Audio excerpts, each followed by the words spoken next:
continues to encourage the adoption of solar energy technologies and to promote energy efficiency and conservation. The announcement today that Saturn Power Inc., Bermuda's first utility-scale solar facility, has officially been producing energy, and this is an exciting announcement we want to bring to you today. Following an intense, transparent, and inclusive selection process in June of 2018, Saturn Solar Bermuda 1 Limited was awarded the contract to build a 6-megawatt solar photovoltaic plant. And now, after almost 3.5 years, Bermuda has reached the historic milestone of having its first utility-scale solar power facility on the Finger, located at the L.F. Wade International Airport. The government and the people of Bermuda congratulate Saturn Solar Bermuda 1 Limited and the many Bermudians who were involved with bringing this project to fruition.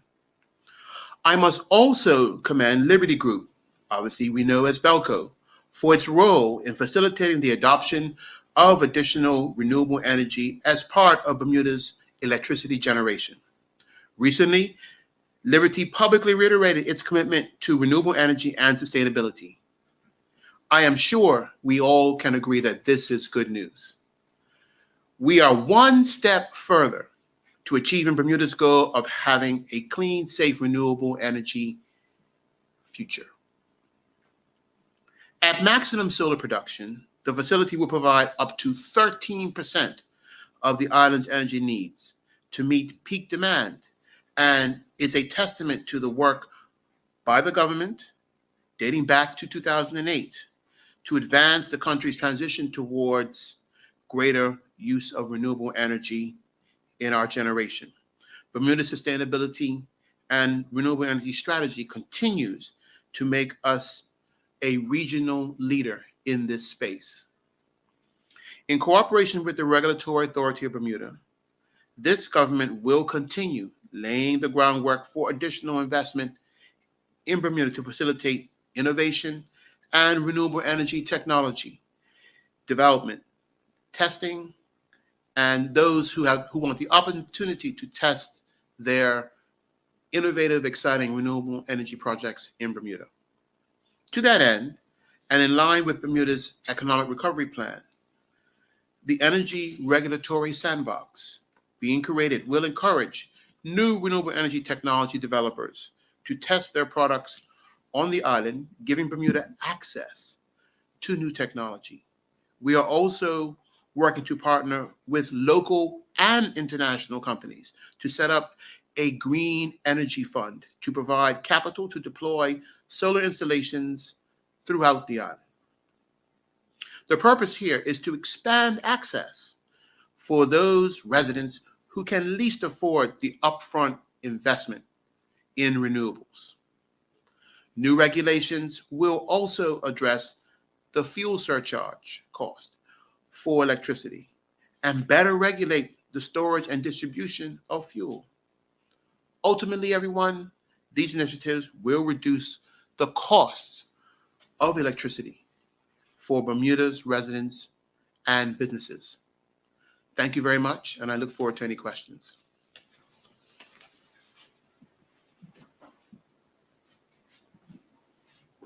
Thank you very much, Minister. Fiona McWhirter from the Royal Gazette. Thank you for having us this afternoon. You said that I think the solar farm had been in production for about 3.5 years. Can you tell us a little bit about when the original anticipated completion date was? And, you know, we've heard several times it's going to be coming months, coming weeks. Even we heard it was going to be up and running by the end of 2020. Can you explain a little bit what the delays were, please? Well, the delays were primarily associated with the pandemic. I think we know all sorts of construction on the island did find a delay due to that. That created some issues for the developer. There were also some issues with infrastructure that had to be laid to ensure that the power, could be effectively used from the Finger to the utility. So some of the infrastructure in the east end of the island did have to be advanced and changed to accommodate those issues. And of course, there are some things that just come about in relation to you don't anticipate in a development of a infrastructure project this size that you have to deal with. But we're satisfied that the developer, along with their subcontractors and the utility, have worked as efficiently as possible under the conditions over the last couple years to get this project to where it is now. And we're so pleased that it's finally in operation. How far behind schedule was it? That is something that I will have to get information on you from, but we're satisfied that the delays were things that could not have been avoided, that delayed it. And these things are anticipated with large-scale projects, as there's always, you have the best plans that you think you have in place, things happen, and you have to adjust. So I can get that information from you, for you at a future point. That would be great. Thank you very much.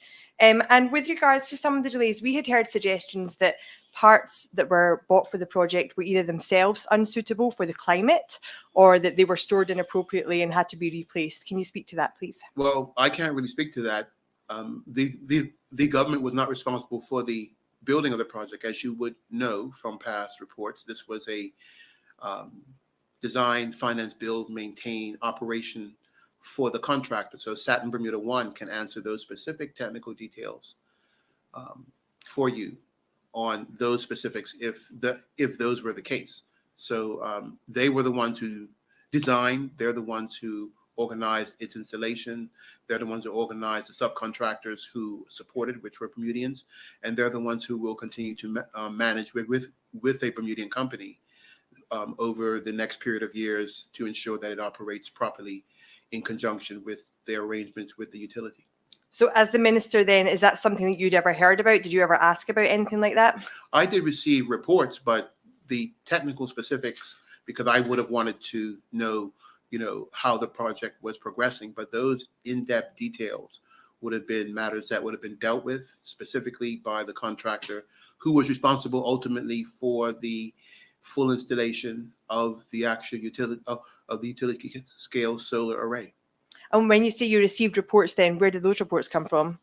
They would have been received by the Energy Department, who would have kept a watching brief on the progress of the actual project. So they were on behalf of the government or through Public Works, who was the landlord. Sure. So what I'm asking is, were they hearing the same things as us, that there were some inappropriate storage or that there were some parts that weren't suitable for the climate? I never at any point heard details to that nature about the project. That's very helpful. Thank you very much. The Minister of Finance said in June that the Bermuda Infrastructure Fund had signed a letter of intent to acquire the project for $9.1 million. The deal was expected to close that month, he said then. Did that happen? And if not, can you tell us why? I would not have any involvement with that. That would be a regulatory matter. The change in control of a utility scale energy operation is a matter for the regulator. And so that would be whoever the proposed purchaser, which you say is the infrastructure fund, would have made a suitable application to the regulator for the change in control of that. I would not have any involvement with the details of that. I would merely be informed later once the process is concluded. So, but I'm not aware of the progress of that at this point. That's a question I think you can put to the regulator, RA, on any details. Sure, thank you. I have asked them already. They said they wouldn't make any comment, I think, on applications that had or had not been made. And with regards to energy from renewable sources, obviously that's something that your ministry is working towards. Can you give us any sort of realistic goal for what sort of percentage or portion of the island's energy could be achieved from renewable sources, perhaps over the next 10 years, 20 years? Well, that's all detailed in the integrated resource plan. We intend to get, our goal is to have 21 megawatts from solar, around 60 megawatts from wind, and then the difference will be from other sources such as biomass or waste to energy. And with that will come over time, with the appropriate process approved by the regulator, a decommissioning of around 71 megawatts of fossil fuels. So that is a staged process. I do believe that our expectation is the next 2 to 3 years is to reach the goal for solar. And certainly by 2026, we hope to have a significant amount of wind in the picture as well. And then between 2026 and 2035 is when the decommissioning and further additions to the renewable energy space will be added to those two. But between 21 and 60, that's 80 megawatts of power, is what we're looking to certainly by between 2026 and 2030 to see in place.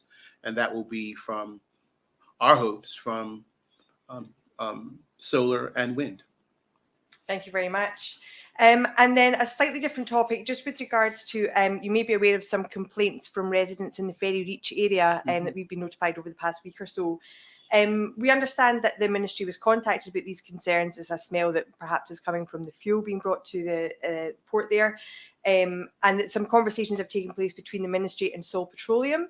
Can you say if the cause of the issue has been identified and what efforts are being made to ensure that further issues don't arise? What I can tell you is that our pollution control department has been on that matter since it arose, since they received the complaints.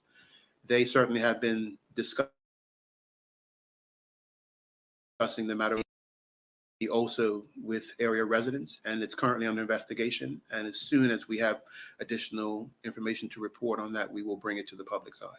So hopefully some respite soon. Yes, this unfortunately is a byproduct, if I can just touch on our dependence on fossil fuel. It's the type of oil that is reliant on powering our energy. And obviously it has, I think, a certain sulfur level content, which does contribute to some odor when it's being pumped for a brief period of time between the ship and the storage facility. And we have been in a constant communication with Sol to address these issues when they arise. So, but it's a product of fossil fuel usage. So the quicker we can have less fossil fuel usage, the quicker those problems can no longer be an issue for us. Super. That's great. Thank you very much for your time and for your information. Thank you. Thank you. Thank you all for attending. And Minister, do you have any closing remarks?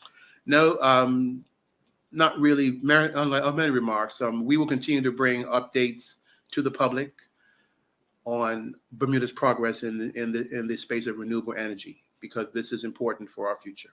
Thank you very much. Okay, thank you all and have a great day.